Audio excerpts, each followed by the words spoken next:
a podcast hosted by Jody Tree, Joe on the mic, Leader Talk.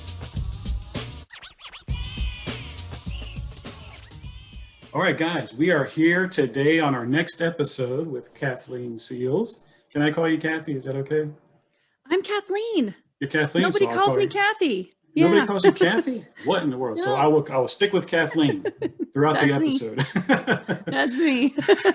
So Kathleen has been a student of communication, people, and human potential for over 20 years. Kathleen is a certified speaker, coach, and trainer with John Maxwell Team at the executive director level, Additionally, she is a certified DISC consultant and trainer. She also earned her Bachelor of Science in Communication from Northwestern University. Over the past 10 years, she has managed and grown 4 businesses with varying experiences, from grand opening a brand new location to turning around struggling businesses with 4 employees total and some with 25 just in her departments, some with all brand new hand-picked staff, some with most employees who have been in the same location for 10 plus years. Regardless of the size or stage of the business, she created substantial, profitable growth in each one she has been a part of, teaching others how to do what she's done, create a culture of encouragement, growth, both financially and personally. In addition to all the certifications and accolades, she is a wife, mother, mentor, coach, and course creator, and passionate about leadership and personal growth and development. She believes in the unlimited potential of every individual and is committed to helping those who want more for their lives. Kathleen Seals, welcome. So glad to have you on. Thank you so much for having me. I'm so excited to be here with you. You know what? And I'm glad to have you here because, we previously talked a little bit about having a proper mindset and especially about financial mindset. Can you tell our audience what your thoughts are about having the proper mindset with finances? Yes, of course. And I really want to congratulate you and your listeners because I have been an educator for a very long time and I have trained a lot of people. And one thing that I've learned is that you can learn all the best systems and have all the best tools in the world. But if you do not have the proper mindset, all those things are completely useless. So you could bring in financial trainers left and right, but until that mindset is there that it's possible and that you deserve it, and if one can do it, anyone can do it, then you can start to really take the tools and utilize them properly. Yeah. I totally agree because there's a lot of people, we've seen it before, they have a lot of money or they gain a lot of money, but then a year later, they lose it.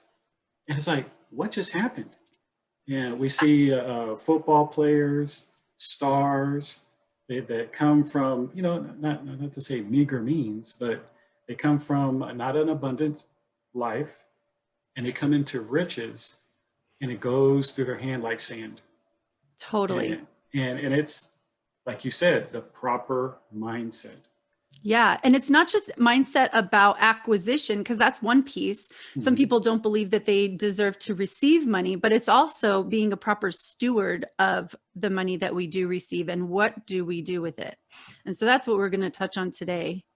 Yeah. So what would you say is some of the tools or the myths that we need to dispel about the mindset of finances?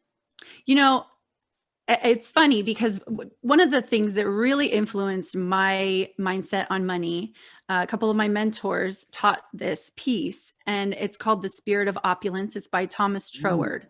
And if anyone wants to download it, I'll have a link for you so you can follow along. And this piece, it's very short. It's only 4 pages. It's from a treatise. So this is based in way back in late 1800s, early 1900s is when he was writing. And the first line really says so much. The first line says, "It is quite a mistake to suppose that we must restrict and stint ourselves in order to develop greater power or usefulness." I mean, that's pretty powerful. Yeah. And the next line, it says, "This is to form the conception of the divine power as so limited that the best use we can make of it is by a policy of self-starvation. whether material or mental. Hmm. Hmm. And it's true. It's true. It's all right here. It's Yeah, all mental. I mean, it is. I get it. You know, sometimes we go through some hard times. We're 2020. You know, that's going to be like hard times. We understand it. We understand that there's hard times, but what do you do with that hard time? You know, Right. do you sit there and, oh, nothing's going to get better, nothing's going to get better, or are you going to say, look, I know it's hard, but what can I do right now with what I got? Absolutely. And So, that's all mindset, and that's all perception. And one of the things about mindset that is so important is to realize that what you pay attention to is what you get. And so we can listen to all kinds of things from this year. And I'm not going to say that this year was beautiful and perfect for everybody by any stretch. No way. And I'm sure it had a lot of hard times for a lot of people. But if you're looking at it, this year, more businesses sprouted up, more entrepreneurs were actually able to start their dream job and really do what they wanted to do their whole life. mm-hmm. And they finally had the opportunity to do so because they had the time.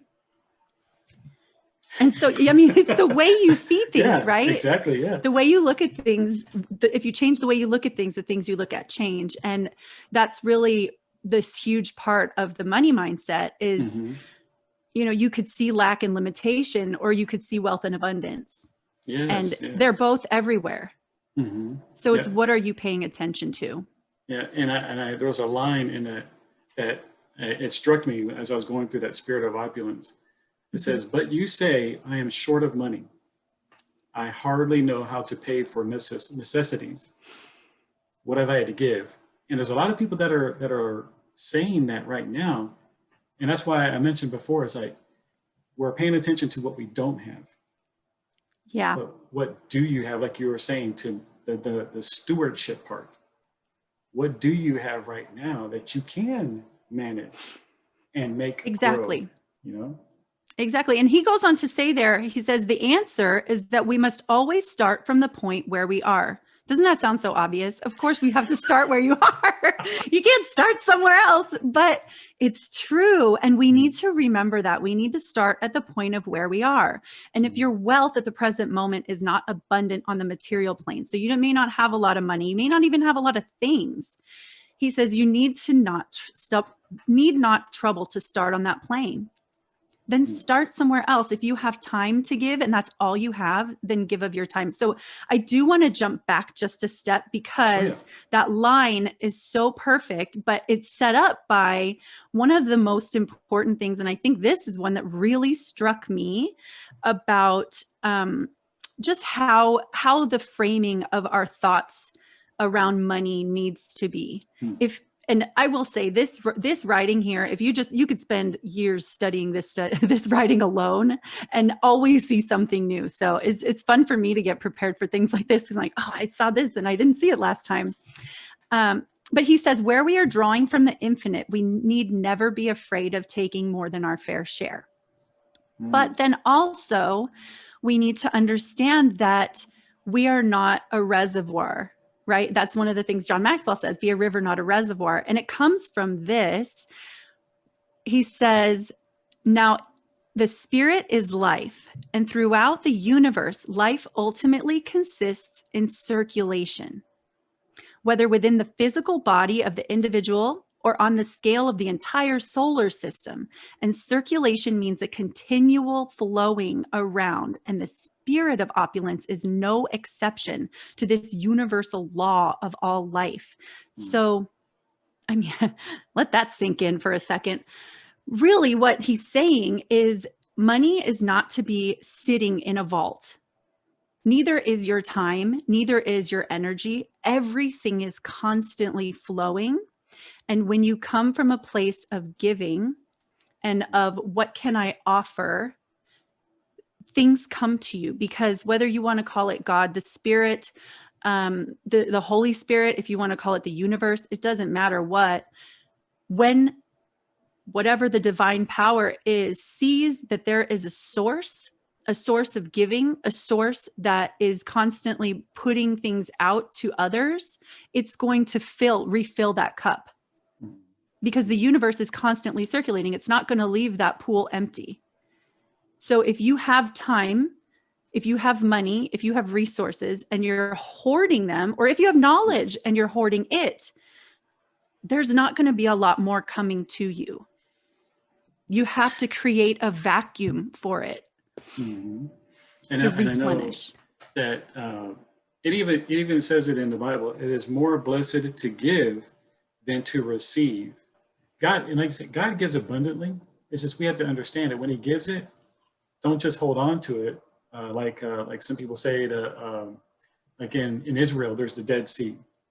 And the reason why it's the Dead Sea is because there's always flowing going into it, but it never has an outlet. So it becomes stagnant. It becomes a Dead Sea. Nothing can actually live in it. And if we're like that ourselves, especially when it comes to finances or anything, like you said, knowledge, things in life, we become stagnant and we don't see growth in ourselves as we should. And we're wondering why we're not growing as well as we ought to be, or at the next level of life where we should be, because we're holding on to stuff. And I'll play devil's advocate on this. Because I know there's some people that when they get money or they get knowledge, they're kind of scared to release it, because they're scared that if they release it, that they're not going to get something back. So, I mean, is there anything that you could say to that kind of mindset? Sure. So I'll speak from myself, but I'll also read from what he has to say about this, because he addresses it perfectly. But I'll give you my thoughts as soon as I tell you what he said. So Thomas Trower says, once this principle becomes clear to us, we shall see that our attention should be directed rather to the giving than the receiving. We must look upon ourselves not as misers' chests to be locked up for our own benefit, but as centers of distribution. And the better we fulfill our function as such centers, the greater will be the corresponding inflow. If we choke the outlet, the current must slacken, and a full and free flow can be obtained only by keeping it open. He pretty much tells you exactly like it is. And these are writings that I would say most, if not all, around this time, the late 1800s, early 1900s, there were like 3 or 4 gentlemen who were really writing some profound works. And they pretty much have shaped the personal growth arena in the 1900s and 2000s. So this writing is essentially one of the main components to The Secret. This, along with The Science of Getting Rich by Wallace D. Wattles.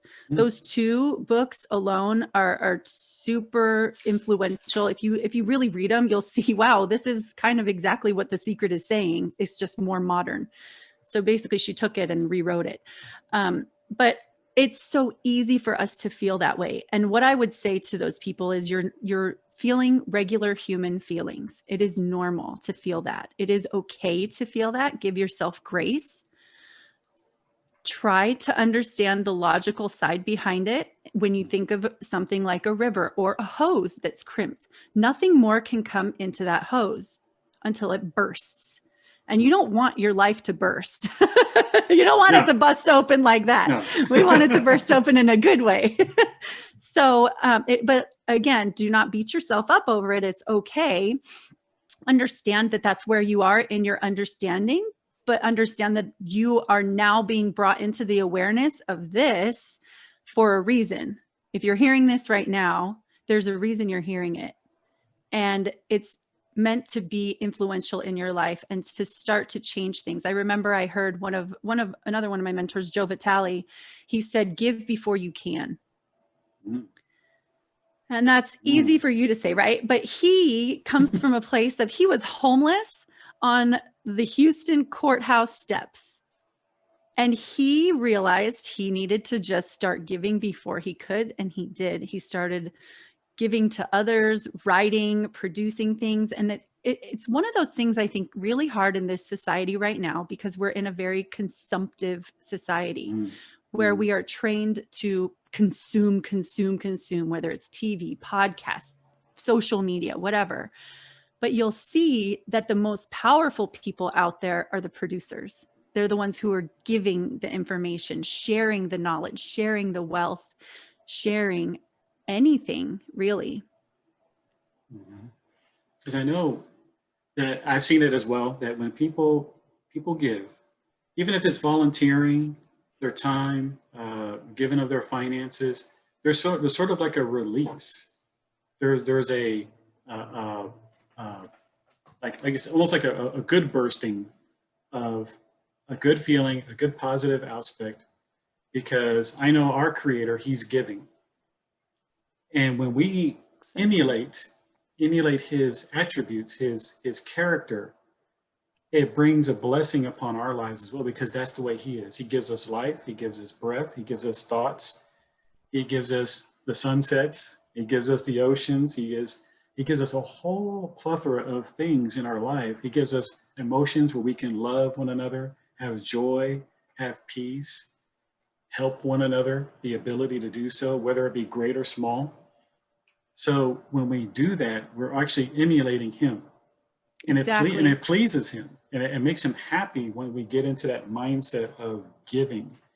And I say this because in a financial realm, because we're talking about finances, that sometimes when we hold back on the finances, like you're saying, we're crimping up the blessing, because in that hose, like you said, in that hose, there's a whole bunch of water in that hose wanting to come through. But we crimped. We were like, I don't want to waste that water. But there's a whole millions of gallons of water behind that are ready to come out for you as well. And so, and that's one thing that we do. And I'll just say it because I'm a Christian, my wife and I are Christians. And one of the things that we do is that we give our 10%. I know that sometimes there's Dave Ramsey, Susan Orman, like you're saying, that all these people talk about different financial ideas. But there's a principle behind it, because when we give our 10%, and I'm not telling people to do that, don't. You should give your 10%. This isn't financial advice. Right. Yeah. I'm just saying this is what I do, and we've experienced that blessing that God, and it's being obedient to what God has told us. Hey, give 10%, but sometimes we give more, because it's not just giving 10% to a charity or to the church, but we also give to other organizations. We give to like a Youth for Christ ministry, Samaritan's Purse, because they do great things in helping people where I can't, but they can. So they can magnify your money. Yes. Not only magnify the blessing that was given to you. Isn't that amazing? Mm-hmm. You turn it into so much more. Mm-hmm. Yeah, exactly. They multiply upon a global scale where I'm sitting here in San Antonio, and they're overseas in Africa or India and doing great things that I can't do, but they have the ability to do so. Absolutely. Absolutely. You were in a comment? No, I agree with you completely. I think I had a thought back there, but one of the things that one of our mentors, I believe you work with him too, he says, give where you're led and give where you're fed. And I love that. I love that, because where you're fed could be where you're fed spiritually. It could be where you're fed. Maybe, you had someone who really contributed to your life in some way. Maybe it was a mentor, and you really feel like you should give to them. And you know that they're going to share it with others in a wonderful way, right? Who knows, whatever areas they are, where you're led and where you're fed. And I really like that as like kind of a guidepost. So you don't necessarily know. And that is something too. If we're talking about the divine and how our Father really gives to us so freely, and only wants to see, if he sees that, like I said, if he sees those places where stuff is flowing, he really wants to pour gas on that fire. He says, oh yeah, let's feed that. You're helping my people the way I want to help my people. Let's go. Yeah.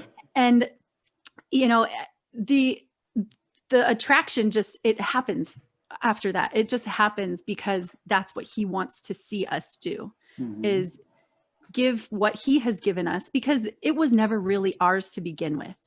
Just like life, it was never really my life to begin with. It was a life that was given to me. And the same thing goes with the money and knowledge. I like to think of it that way, because then I never really feel like I'm hoarding anything, because it wasn't mine. It wasn't mine to begin with. I don't need to keep it. It's just passing through me on the way. Mhm. And that's about being like you said, being a steward of what he's been given to us. And I like to go back to what we were talking about earlier about where people get hung up on money and having abundance, because the Bible clearly states it's the love of money that's bad, not money in and of itself. But what are your thoughts about that, about having that abundance mindset when it comes to your finances? Yeah. So first, I think I totally agree about the love of money in a sense of like maybe lust. I think of it more as when they write that word love, love is the highest vibration in the universe, and it's a positive thing. So when I see the love of money, I really think the intent there, the connotation is lust, not love. Because you can have love for something and it's not contemptuous. It's not something that love is a very, especially if it's agape love, right? It's a very giving of yourself. It's not about me being attached to it. It's a detachment almost. And so I think to release that into if you really feel like you're not supposed to love money or you're not supposed to even like it, then you have a problem, because that I do think is where a lot of us Christians get into a slippery slope, is when we see the love of money is the root of all evil. We think, well, I'm not supposed to love money. So what things in your life come freely, welcoming to your life that you don't love? Nothing wants to come into your life if you don't love it, right? Exactly. So you kind of have to love it, but I'm not telling you to be in love with money. I'm saying the concept of money is something you can love, and that's okay.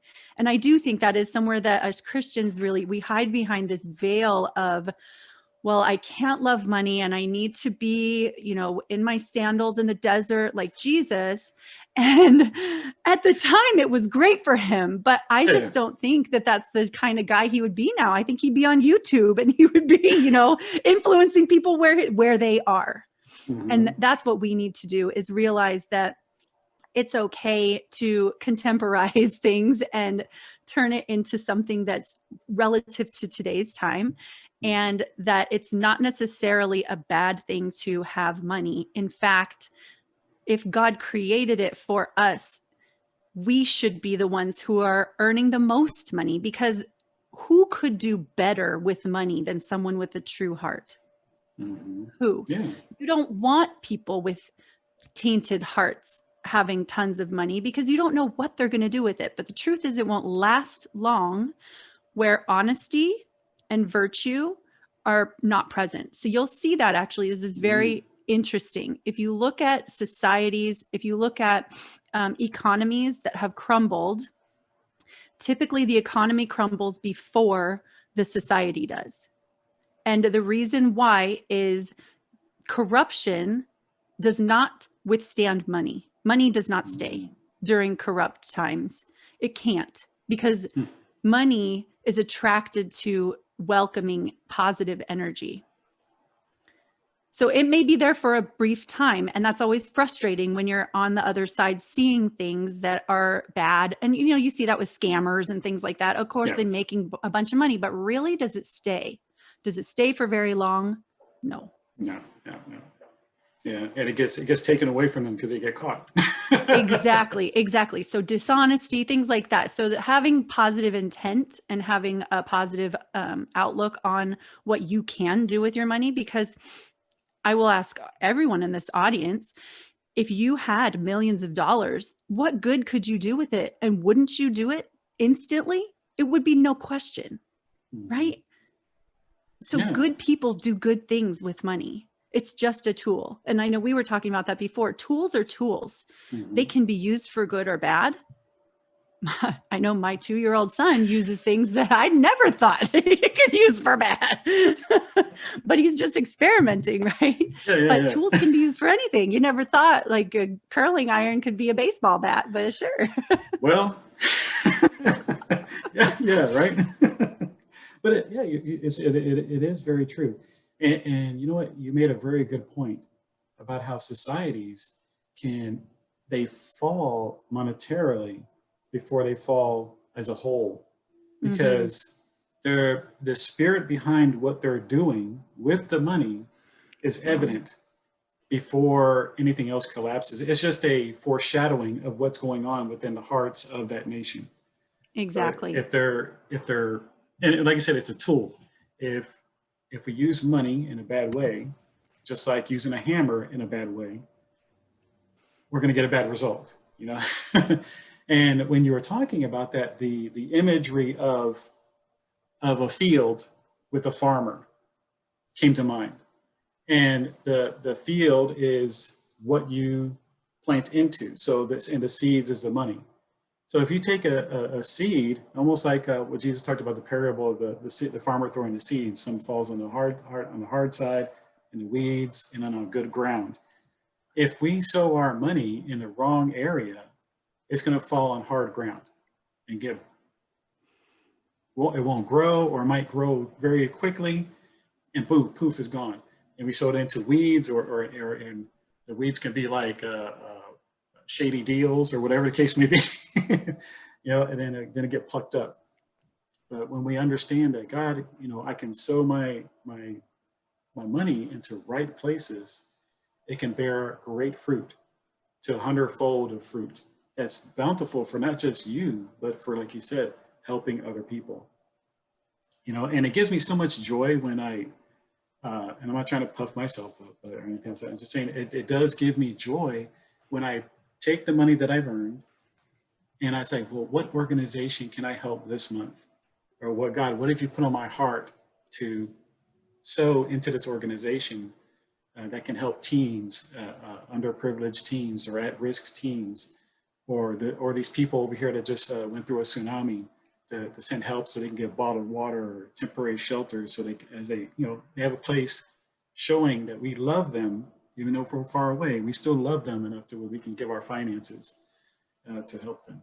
So it is having the proper mindset is key in the money mindset. Yeah. He does say a little bit on that too. He says, it is not money, but the love of money that is the root of evil. And the spirit of opulence is precisely the attitude of mind which is the furthest removed from the love of money for its own sake. It does not believe in money. What it does believe in is the generous feeling, which is the intuitive recognition of the great law of circulation, which does not in any undertaking make its first question, how am I going to get by it? But how much am I going to do by it? Mm, I love it. I I love it. know. No, because it's instead of saying, I just got this little bit, how can I get more? I got this little bit, what can I do with it Yes. so it multiplies? And Yes. and I think if even if we're not making a lot of money throughout the year, I wish I would have had that mindset when I was 20 years ago, instead of thinking, because I remember when my dad told me a long time ago, he's like, just start saving some money, and you can you have build your savings. So when you get out of high school, you'll have plenty of money, so you can start doing your own thing, whatever. And my mindset was like, oh, what, I got to save money and I got to wait 10 years to partake of this. But if I would have known, and I kind of knew it, but look, I'm underneath my parents' house. Do I really have to worry about bills? Do I really have to worry about buying things? And when I was working at the time. I was I don't know if you guys ever heard of Publix grocery stores, but I was working at Publix down in South Florida, bagging and everything else like that, and I was making pretty good tips. We're not supposed to take tips, but they were still giving us tips as a bagger. But I was like, man, if I would have saved all that money by the time I got out of high school, I would have been in a better place. I would have been able to get out of my house quicker, and have a little chunk of change to where I can be free to do things. But it's that spirit of nope, I got to spend it now because I won't be able to spend it later, and it was just a wrong mindset, totally. Yeah. It's lack and limitation. And it's very normal for us to feel that way because we don't always have all of the things that we want right then, but we do have to understand that the source that it all comes from, it's bigger than we could ever imagine. There's more money available to us than we could ever fathom. More money is in circulation right now. And in circulation means it's moving around. It's going from place to place. It wants to find places where it can be used well. And when we think of that limitation, we're putting a cap on what God's possibilities are. And it's easier for us to realize it that way than to say, I deserve to have a lot of money. It's easier for us to kind of put yourself like, there's a little guilt inside every Christian, right? We have that where we say, I can't say that God is limited. That's wrong of me to say. So it's a little easier sometimes mentally to start there and then step into the fact that you can do really a lot of good things with it. Yeah. I mean, the Bible, I remember this verse in the Bible, it's in the Psalms. It says, God owns cattle on 1,000 hills. And we can't really think of cattle, unless we're a farmer or anything else like that. But cattle, what back then was someone who had cattle was a rich person. So let's put it in the terms of this, like, God owns 1,000 Amazon companies on 1,000 hills. If we can equate it to that, like if there was like one Amazon company on a hill owned by Jeff Bezos, God owns 1,000 of those around the world. So it's like, but that's just a limitation right there. In reality, God, he created the universe, everything within it. He created all the animals. He created everything that we can think of, the air that we're breathing that we can't see. What limit is on him? Nothing. It's the limitation is on ourselves. And like I said before, when we were talking before, I said, I understand that there's certain things that happen. Like we know COVID happened. We know some people lost their jobs. And like I was talking to this lady, she was a nurse. I was getting an exam done. I had to get one of those echocardio thingies for my heart. And she said that she got laid off. And I was like, man, this is horrible, because she had like 2 jobs. She was a nurse somewhere else. She was working at that place. And then I started asking her questions. I was like, but what are some of the things you can do? She said, well, I got this education. I have this and this and this and this. And then her husband, he knows this and this and this. And I said, I said, it might be hard to say this. I said, but can you go do something in that area? That other area. And she started thinking about it. And she's like, oh, well, you know what? I never thought about that. Maybe I could try to go down that avenue and see if I can get a job there. But the funny thing was, maybe not funny, but interesting thing is that she was complaining about her current job and how she didn't like it. So I was like, well, maybe now is the time to go into that other area that you do enjoy, where God's abundance can flow into your life, so you can be working in an area where you do like. And so sometimes it just takes that little mind shift to think outside the normal areas of what we're thinking to see where the abundance will flow. Right. And I know there's a whole nother chart in here on the 7 levels of character, and I didn't really touch on too much of it today, but the bottom 2 under the line of effort, there's some on the red side. That's really where you're kind of in this low energy, kind of a victim mentality, where you realize, and we've all been through all these levels at all different times, even throughout a day, we go through all of these. It's just, where do you land? Where do you land majority of the time? And that's what really where personal growth comes in, and stuff like your podcast really helps us to elevate our consciousness and move into understanding, okay, I don't necessarily have to be stuck there. I can be there for a moment. But then this big red bar in here that says the line of effort, it's that line of effort that she wasn't crossing. She wasn't crossing the line of effort to think of, how can I? It was, this is what happened.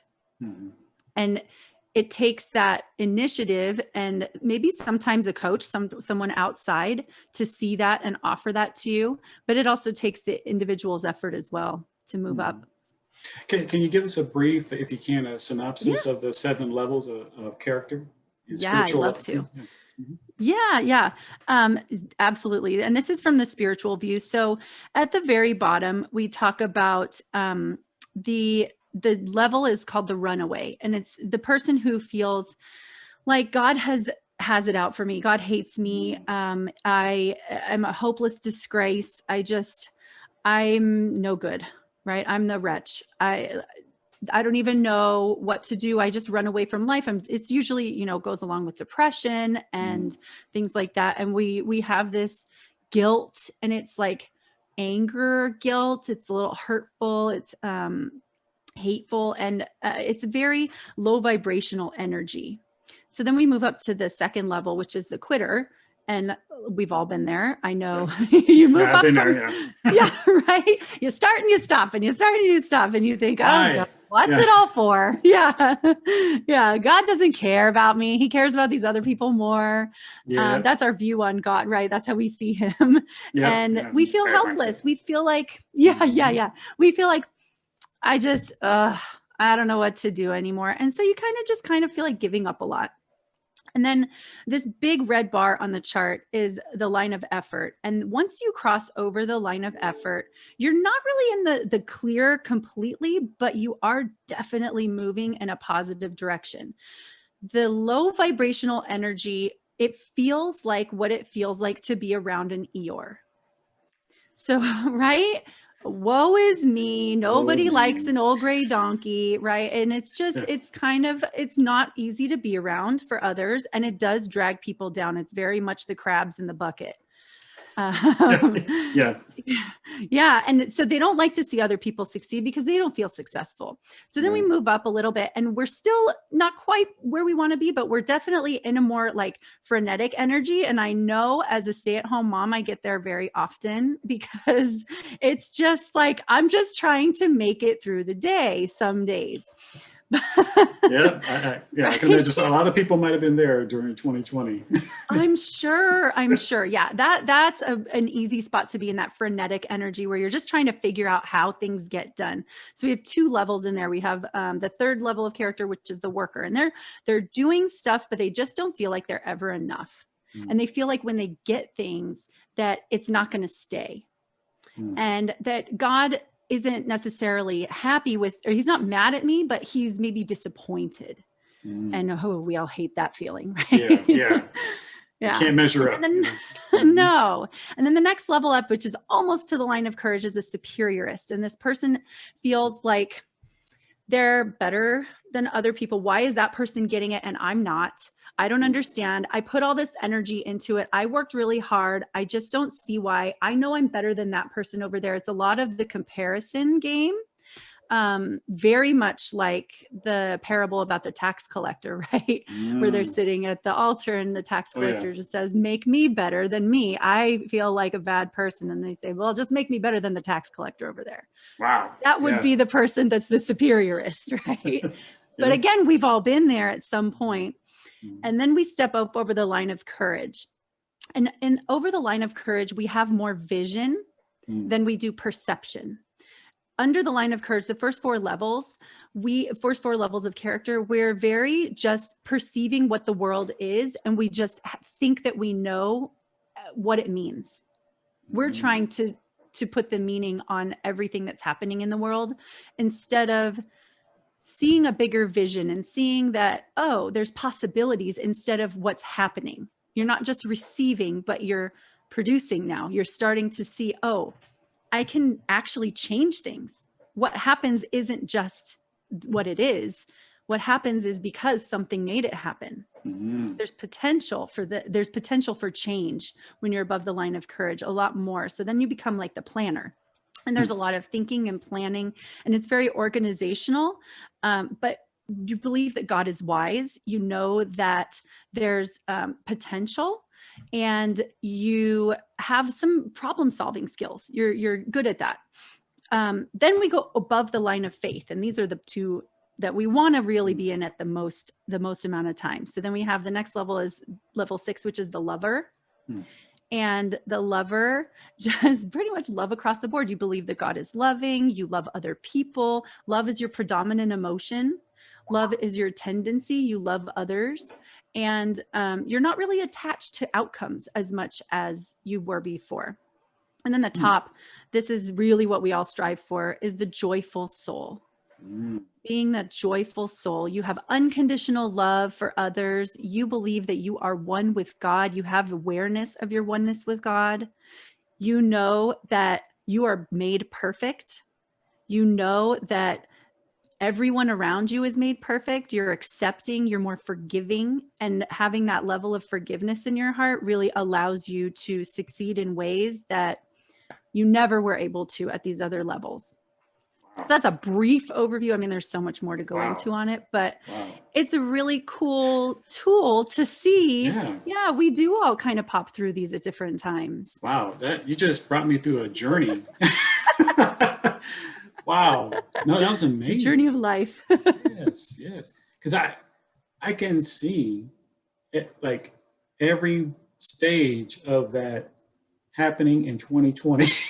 Oh my gosh. Yes. Oh my gosh. For almost everybody. It's like when it happened, people want to run away. Yeah. And then we're getting stuck in a house, we're quitting. Like, oh my gosh, and then we're like, now we're trying to work out of this. Like, how can we get out of this mess? Then then the fourth level, you're like angry, you're prideful, like, no, this can't happen. And it's like all kinds of madness going on. And then a planner, like, all right, we're almost out of this. You start going through the emotions of, all right, now we're thinking, trying to think outside the box. How can we deal with this? How can we, still do our business, be with family? And then going into the love portion, it's like, well, I love my family. You start realizing, after all of this, the importance of what been happening during this 2020 and the separation, the importance of family and things, and you start getting that bigger picture. And then now we just need to get into that joyful soul. Yeah. I think that's where we're at right now. We need to, for a lot of people. Yeah. It's Christmas time. Yeah. Perfect timing for this. But this broadcast is going to be right after the New Year's. So happy New Year to everybody. Happy New Year. We're recording this just before Christmas. So, but happy New Year's to everybody. And I want to thank Kathleen for coming on, because she has a heart for people to have the proper mindset about financial blessings, about financial awareness, and these 7 different levels of life in this new year.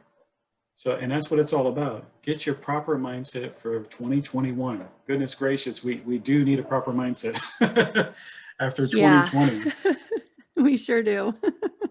And if anybody wants to contact you, Kathleen, to learn more about what you do, your coaching, your mindset training, about the 7 levels of spiritual character, where can they reach you at? So I'm on the major platforms, right? If you find me on Facebook or LinkedIn, I'm under Kathleen Seals.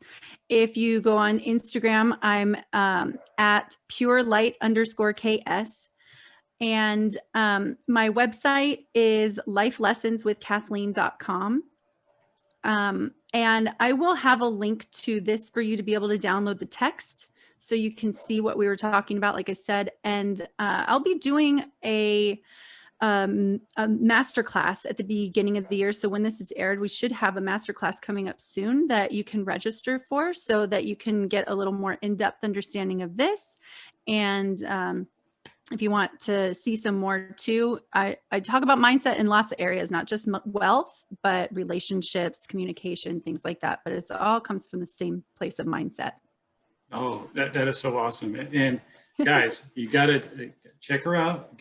Check out that 7 levels. It's super awesome. When I was going through it, I was like, wow, this is mind-blowing, revealing. And it's not, and I'm pretty sure you can agree with this. When we talk about the 7 levels, and it's not about condemning you where you're at. Never. It's all about awareness. It's about understanding where you at and where you can go to the next level to better yourself and to better the people around you. Because if you're stuck in that lower level, we know nobody wants to be around a person that's at that lower level. It's like little crab, pulling the other crabs down. Nobody wants to be the crab. and but I understand that, she comes from a great place in her heart to genuinely help people better themselves, to grow as individuals, and to help people around them, to be that positive energy, like she was saying before, that positive vibe that everybody else wants to be around. And don't we want to be that, especially in 2021? Before we go, Kathleen, do you have any, maybe some last words that you want to share with the audience? Yeah, it's so important to continually develop yourself in ways that challenge you, that push you, and that open your eyes to new things, and to realize that it's not comfortable. Growth is not comfortable, but it's so worth it. I mean, if any of you have kids, probably a lot of you do, those growing pains are real, and those childhood years are tough, but they come out so great. And we all just need to remember, give ourselves grace for learning, because so many of us are so far removed from a learning process of learning something new. Besides, maybe you had to learn a new telephone or maybe a new piece of technology because someone updated it and you really hate them for it. But realize that the learning process is real, and it's okay to feel uncomfortable at the beginning stages of it, but just to keep surrounding yourself with people like Joe, who will continue to open your mind to new ideas that you can start to internalize and go with it, run with it. And when you find stuff, don't just hear it one time and let it go. Listen to it again and again, and really start to believe it, because I'll share one tool for you. Your beliefs drive your behaviors. Your beliefs drive your beliefs drive your behaviors. Your behaviors drive your results, and your results drive your beliefs. So if your beliefs are off, everything else is off. So if you're not getting the results you want, if you're not doing the things that you should do, then it's something in your mindset. And as much as we want to treat mindset like it's just some hoity-toity joke, it's the key. It is the key to a successful life in whatever way you want to see success. Amen. That is so true. We got to renew our minds daily, Yeah. daily. And his love and his just healing that he has for us, and his purpose that he has for us. And that's why I like, well, I'll talk about it later. I have like a 4-step crush your morning thing. But, Kathleen, thank you so much for coming on, for sharing, your heart, sharing your excitement to see people grow and to be the best version of themselves that they can be. And you know what? I got to have you back on again. And maybe we could do like a yearly thing, just come back and say, hey, 2022, what you got? Reset your mind. Yeah, for sure. But thank you so much for coming on. And guys, Absolutely. like I said, Thank you. Guys, check her out. Check out her programs. Check out her freebie that she's going to give us a link to, and her challenge that she's going to be having up. We're going to have that link in there in the captions. So again, guys, have a great 2021. Kathleen, you have a great 2021 too. Appreciate it. And guys, we'll talk to you later.